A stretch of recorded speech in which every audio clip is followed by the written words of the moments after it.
माँ, मेरे कमरे में रात को मत आया करो। हेलो दोस्तों, आज दिल को छूने वाली कहानी बताने जा रहा हूँ जो आपको परिवार के महत्व को समझाएगी। मीना के घर में उसके पति शिखर और उसके बेटा तुषार रहते थे। तुषार मीना और शिखर का एकलौता बेटा था जिसे बड़ी ही नाछों से पाला। मामूली नौकरी में होने के बाद भी शिखर ने बेटे की हर जिद और इच्छा को पूरा किया। जब तुषार छोटा था तो माँ का पालू थामे इधर उधर घूमता। अब तुषार 22 साल का हो गया जब से तुषार समझदार हुआ और आला कमरे में सोने लगा। तब से मीना रात को सोते के पहले तुषार के कमरे में जाती। उसे सोता हुआ देख उसके मन को एक सुकून मिलता। कभी तुषार पढ़ाई करता रहता तो मीना को देख उसे अपने पास बैठा लेता। कुछ देर दोनों माए बेटे बातें कर लेते। तुषार की कुछ दिनों पहले नौकरी लग गई थी। तुषार को अच्छी खासी तनख्वाह मिलती। धीरे धीरे तुषार तरक्की की सीढ़ियां चढ़ने लगा।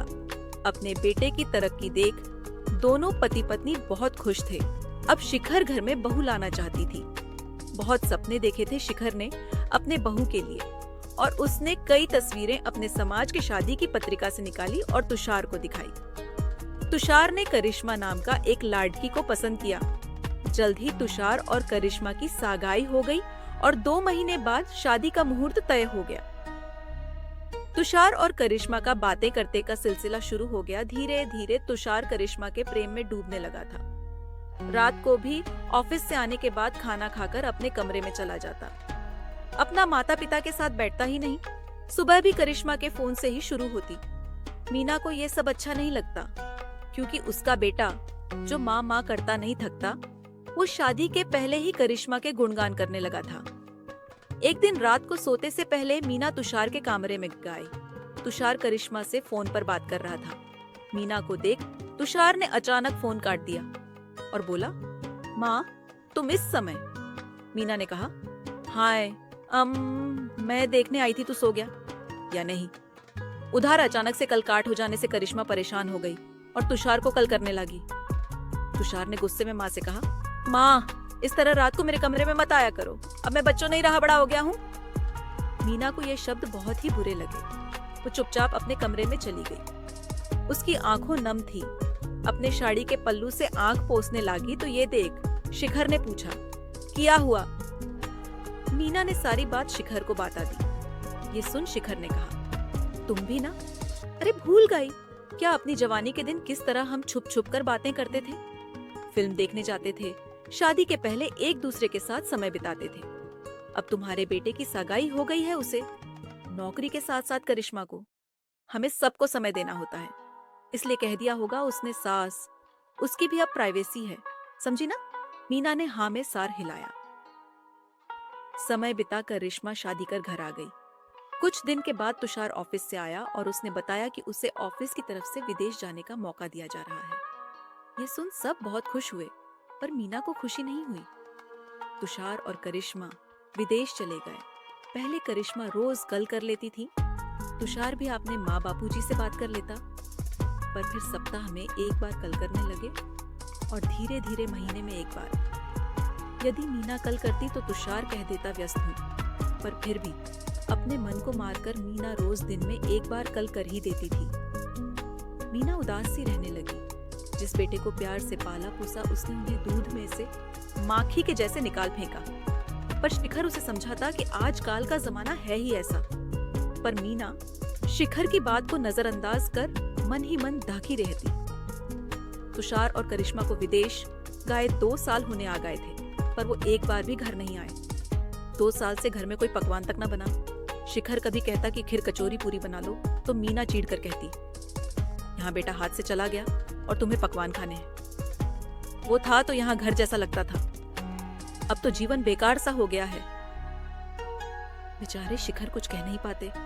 बाजार से जाकर जो मन करता खाने को ले आते, पर बाजार के पकवानों में वो स्वाद कहाँ जो पत्नी के हाथों में। शिखर के रिटायरमेंट का दिन करीब आ गया था। मीना ने तुषार को कॉल कर कहा, बेटा परसों तेरे पापा का रिटायरमेंट दिवस है, उसके उपलक्ष्य में उनका सम्मान समारोह रखा गया है, इसलिए तू वीडियो कॉल कर लेना, तेरे पापा को अच्छा लगेगा। तुषार ने कहा, ठीक है माँ। सम्मान समारोह के दिन बड़े ही अच्छे से शिखर का स्वागत हुआ। पूरे स्टाफ ने शिखर की तारीफ की। मीना बार बार फोन देख रही थी कि तुषार और करिश्मा कॉल करेंगे। सम्मान समारोह खत्म हो गया, पर बेटे बहू का कॉल नहीं आया। मीना ने शिखर से पूछा, देखो जरा आपके मोबाइल पर तुषार का मिस कॉल हो। शिखर ने कहा, कोई मिस कॉल नहीं है, तुम झूठी उम्मीद करना छोड़ दो।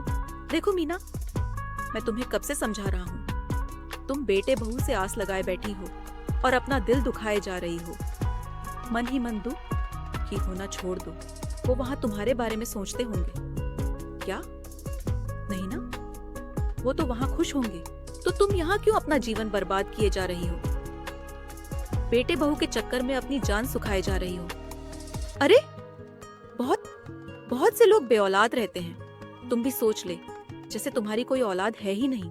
मीना ने कहा, कैसी बातें करते हो, औलाद कैसी भी हो, मोह खत्म नहीं हो सकता। तुम बन जाओ निर्मोही, मैं नहीं बन सकती। शिखर ने कहा, तो जीती रहो घुट घट कर, बेटे बहू के चक्कर में ऐसा ना हो, अपने पति के प्रेम को भी खो दो। मीना चुप रही, क्या कहे कुछ समझ नहीं आया। रिटायरमेंट के बाद सरकारी क्वार्टर खाली करना था। शिखर ने अपनी जमा पूंजी से कॉलोनी में एक छोटा सा घर खरीद लिया। घर बहुत छोटा था, पर एक सुकून था कि अपना घर है। धीरे धीरे मीना की आस पड़ोस की औरतों से पहचान हो गई। सामने एक बड़ा सा गार्डन था, जहाँ बहुत से शिखर और मीना के हमउम्र लोग वॉक पर आते। धीरे धीरे अच्छे दोस्त बन गए थे शिखर के। मीना ने भी सहेलियां बना ली। बातों बातों में उसे पता चला उसके घर की समस्या तो कुछ नहीं है, दूसरी औरतें तो और भी ज्यादा अपने बहू बेटों से परेशान हैं। किसी को घर में मान सम्मान नहीं मिलता, तो किसी को समय पर चाय खाना, किसी की बहू उससे सीधे मुंह बात नहीं करती, तो किसी की बहू बेटे को माँ के खिलाफ भड़काती, बेचारी कोई दवा और इलाज को तरसती। सबकी पीड़ा सुन सोचने लगी, इससे तो बेटे बहू दूर ही भले, कम से कम मेरे पास अच्छा पति है, मुझे किसी का मुंह नहीं देखना पड़ता। चाय खाने के लिए कोई रोज की कीच कीच नहीं है। जब हाथ पांव नहीं चलेंगे तो काम वालियां रख लूंगी, सुकून से जीऊंगी। सच कहते हैं शिखर, वे वहाँ खुश हैं, तो मैं क्यों अपना दिल दुखाऊं, क्यों सोच सोच कर मन ही मन दुखी हूँ। मैं अपने घर की मालकिन हूँ, आराम से जीऊं पति के साथ। बहुत समय के बाद मीना के मन में शांति थी और चेहरे पर खुशी। घर आकर हाथ मुंह धोकर मीना रसोई में मटर की कचौरी और गाजर का हलवा बनाने लग गई। रसोई से खाने की महक आई तो शिखर रसोई में गए। मीना ने शिखर से कहा, आज सब आपकी पसंद का बन रहा है। शिखर हैरान थे पर खुश थे कि मीना में बदलाव आया। मीना की रसोई में गुनगुनाने की आवाज बाहर तक आ रही थी। उसके बाद मीना ने तुषार और करिश्मा को कॉल तक नहीं किया। जब कोई इंसान किसी की कदर और फिक्र करना छोड़ देता है, तब उसे उसकी अहमियत पता चलती है। 1 महीने बाद तुषार ने कॉल किया। मीना ने फोन उठाया। तुषार ने पूछा, मम्मी कैसी हो? आपने तो कॉल ही करना बंद कर दिया। मीना ने कहा, हाँ बेटा, आजकल हम बहुत व्यस्त रहते हैं। तुषार ने पूछा, कहाँ व्यस्त रहती हो? मीना ने कहा, जब अपने पराये हो जाए तो परायों को अपना बनाना पड़ता है। तुषार, अच्छा फोन रखती हूँ, मिसेस दुबे आई हुई है। फोन रख। मीना मन ही मन मुस्कुराई। उसने तुषार से झूठ कहा था। फिर मीना ने 1 सप्ताह तक कोई कॉल नहीं किया। तुषार ने कॉल किया तो फिर कहने लगी, व्यस्त हूँ। तुषार समझ गया था, उसके माता पिता को उसकी कोई जरूरत नहीं है। उन्होंने उसके बिना जीना सीख लिया है। इसलिए तुषार अब रोज कॉल करता, क्योंकि वो जानता था कि जीवन में माता पिता के सहारे की उसे बहुत जरूरत पड़ने वाली है। मीना इस परिवर्तन से खुश थी, जानती थी ये सब तुषार अपने स्वार्थ के लिए कर रहा है। पर मीना ने अब उम्मीदें लगाना बंद कर दी थी, क्योंकि उम्मीद एक ऐसी चीज है जो पूरी ना हो तो इंसान टूटने लगता है। इसलिए ज्यादा सोचकर व्यर्थ चिंता करने से अच्छा है खुश रहो, मस्त रहो और सब कुछ समय पर छोड़ दो, और दूसरों से उम्मीद करना भी छोड़ दो, तो ही जीवन खुशहाल बन सकता है। तो आप सभी इस कहानी को पढ़ने के बाद सीख जरूर मिली होगी। तो आपको यह कहानी कैसा लगा, कमेंट में जरूर बताएं।